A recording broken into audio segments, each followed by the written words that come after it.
I've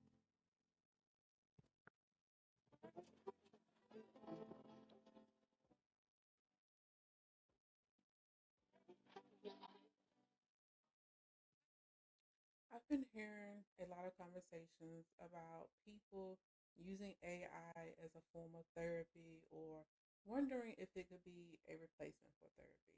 And I want to address that head on because it's a real concern and it matters. So here's the truth: AI is not a replacement for therapy, it's not a substitute for professional mental health support. It's only a companion. And the reason that distinction matters is because it changes how you use it and what you expect from it. Hey, I'm Tamberly. Welcome to Digital Wellness Journal.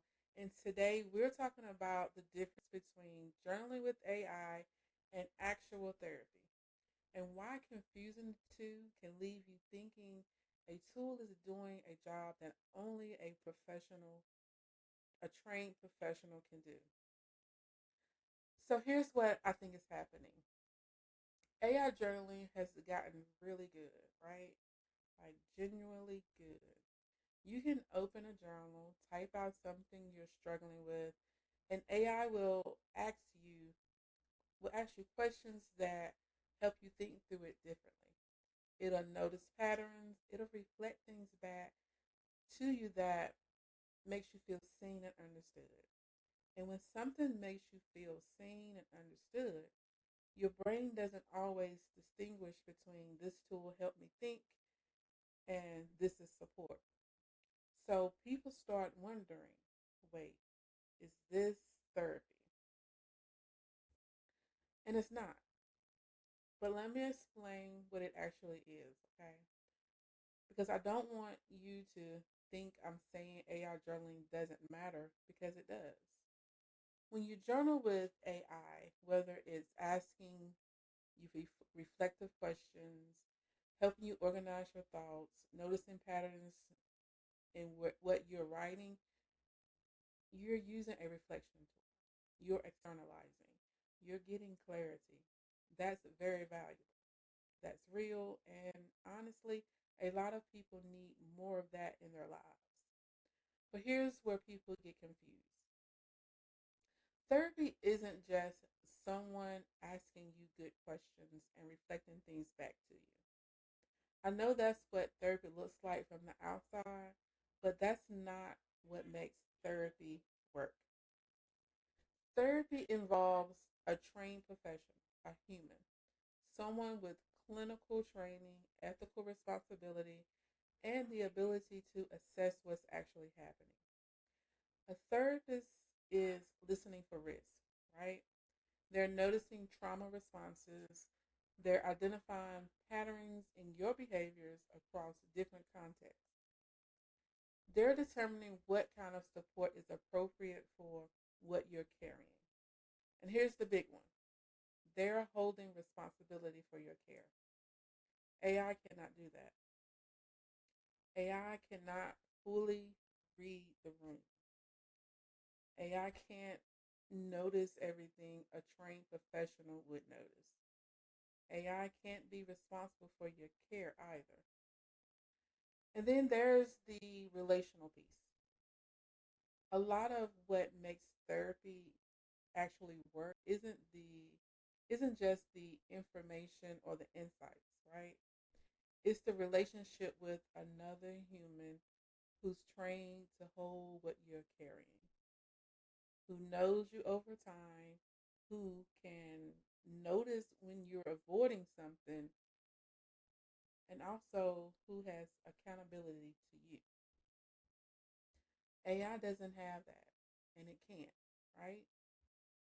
So here's the thing that I think is important to know: AI journaling can feel therapeutic, right? We know that.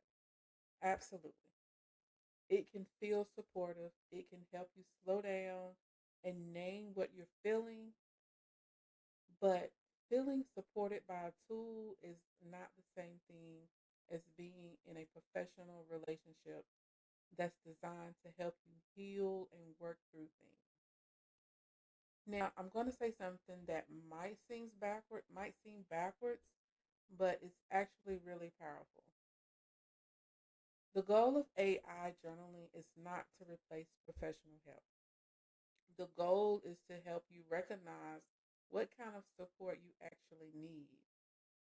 So think about it. You open up your journal and you start processing with AI, and you notice the same pain keeps showing up, right?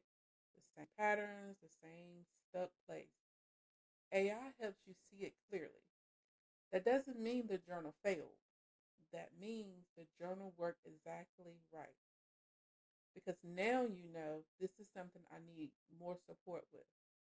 This needs a human in the mix.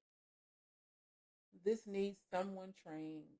This isn't a limitation of journaling, okay? That's journaling doing its actual job. And I think there's also a real guilt thing happening here too for a lot of women. Therapy, we know, is expensive. It's hard to access. It's emotionally vulnerable to ask for. And some people aren't ready for it. And that's okay. So when they find AI journaling and it helps them think more clearly, they feel the relief. But then comes the worry. Am I using this instead of getting real, honest, true help from a human? And the answer is this: you can be doing both. You can use AI journaling to process your day, to notice patterns, to get clear on what you're feeling. And at the same time, you can have professional support when you need it.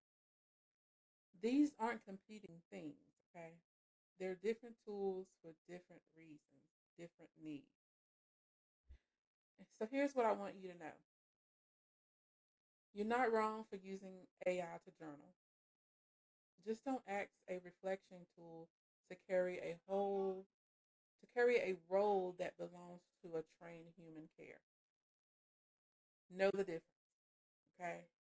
If you're noticing something heavy, if you're in a crisis, if you're carrying something that's bigger than clarity work, you need treatment or an assessment or professional judgment. That's not a journaling problem. That's a signal. And the signal is I need to reach out to someone who's trained to help me. And honestly, that's not a weakness. That is wisdom. Okay. AI is a companion for thinking. A professional is someone who helps you heal. Both can matter in your life. They just don't do the same job. Okay. And when you know the difference, you can use each one for what it actually is good for. If you want a community of women on the exact same journey, lightening the load, thinking more clearly about their lives, and honestly talking about what real support looks like, come join us in the Prompt of Life. It's free, it's real, and it's full of women who get it without you having to even explain yourself. The link is in the description, and I'll see you on the next one. Thanks for watching. If you're designing a life less loaded, subscribe and join the community. Drop a comment below. I read every single one. See you next time.